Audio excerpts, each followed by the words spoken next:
El apache solitario y el milagro del desierto.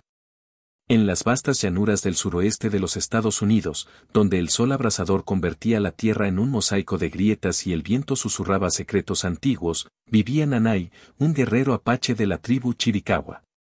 Era conocido como el lobo solitario, un hombre endurecido por la pérdida y el dolor, que vagaba por las tierras áridas de lo que hoy es Nuevo México, en la década de 1850. Nanay había perdido a su esposa, Dolly, y a su pequeño hijo, Chato, en un ataque brutal de colonos blancos.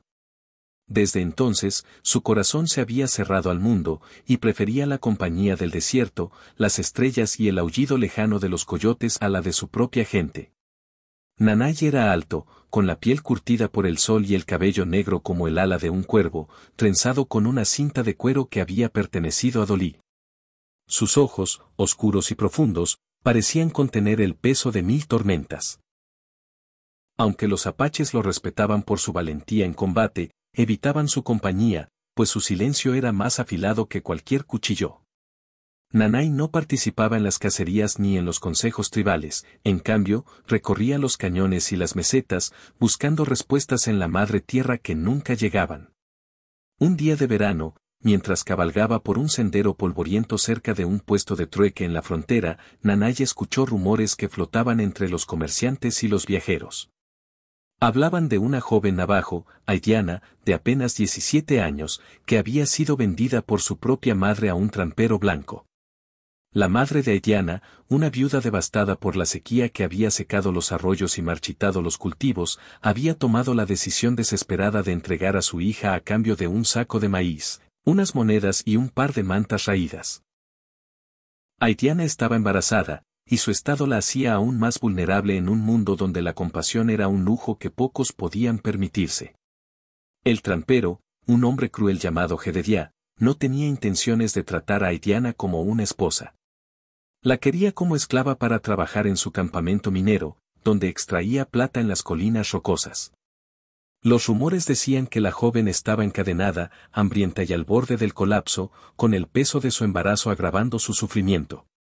Los viajeros contaban la historia con una mezcla de lástima y desprecio, como si Haitiana fuera poco más que una mercancía rota. Nanay, que rara vez se interesaba por los asuntos de los demás, sintió una punzada en el pecho al escuchar la historia. Recordó a Dolly, su esposa, quien también había sido vendida en su juventud por deudas tribales antes de que él la rescatara y la convirtiera en su compañera. La memoria de su sonrisa, de sus manos suaves tejiendo mantas bajo la luz de la luna, lo golpeó como un relámpago. Sin saber por qué, Nanay decidió que no podía ignorar el destino de la joven navajo. Algo en su interior, un susurro de los espíritus o tal vez el eco de su propia pérdida, lo impulsó a actuar. Al atardecer, cuando el cielo se tiñó de un rojo ardiente, Nanay llegó al campamento de Jedediah, una colección de tiendas andrajosas y herramientas oxidadas en un claro polvoriento. El trampero, un hombre corpulento con una barba desaliñada y ojos codiciosos, estaba sentado junto a una fogata, bebiendo whisky de una botella sucia.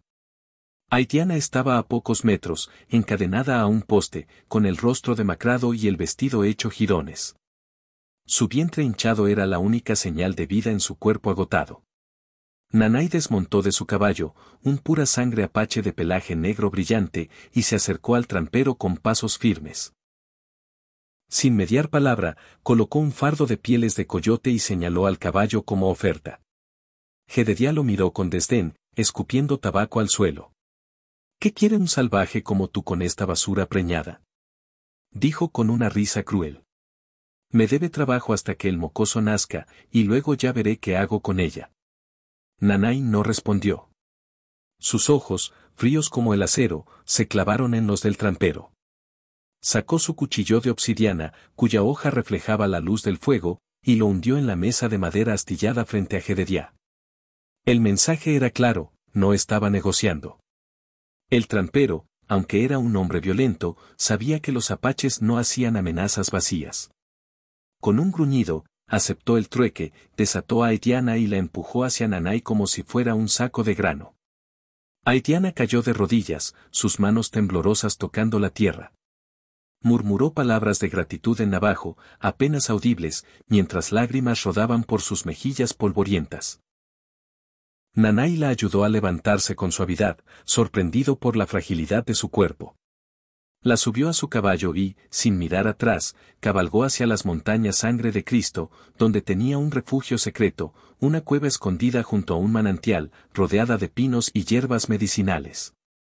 Durante las semanas siguientes, Nanay cuidó de Haitiana con una dedicación que él mismo no comprendía del todo. Le preparó infusiones de manzanilla para calmar sus dolores, curó las heridas de sus muñecas marcadas por las cadenas y le cocinó guisos de conejo y maíz silvestre. Hablaba poco, pero su presencia era un refugio para la joven, que había olvidado lo que era sentirse protegida. Por las noches, bajo un cielo tachonado de estrellas, Nanay le contaba historias de los apaches, relatos de héroes que luchaban contra gigantes, de espíritus que danzaban en las tormentas y de la madre tierra que siempre proveía a quienes la honraban. Haitiana, al principio temerosa, comenzó a confiar en él. Una noche, mientras compartían una fogata, lo miró fijamente y dijo: «Eres como el águila que protege el nido. No entiendo por qué me salvaste, pero los espíritus deben haberte guiado».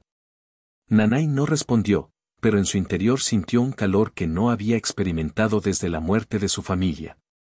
Por primera vez en años, el desierto parecía menos vacío. El otoño llegó con vientos frescos y hojas doradas que caían como lluvia suave.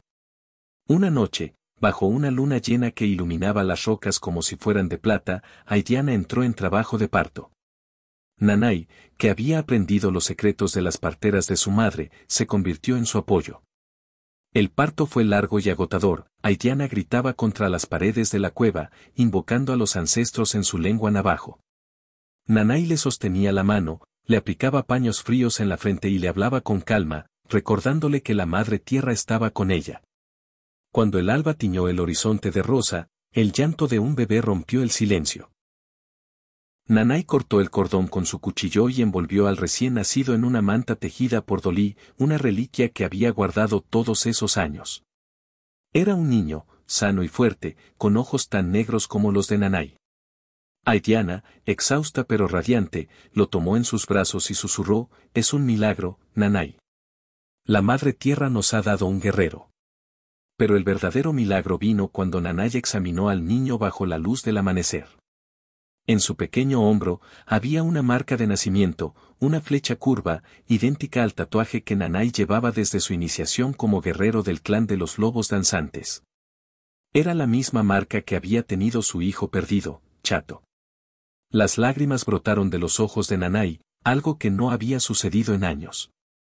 Las creencias apache decían que las almas de los seres queridos podían regresar, guiadas por los espíritus, y Nanay supo en ese momento que este niño no era solo el hijo de Haitiana.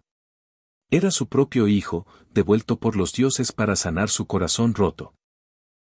Nanay y Haitiana nombraron al niño Taoma, que significa el que bordea el agua, en honor al manantial que los había mantenido vivos. Juntos, formaron una familia en las montañas. Haitiana sanó, tanto en cuerpo como en espíritu, y encontró en Nanay no solo un protector, sino un compañero.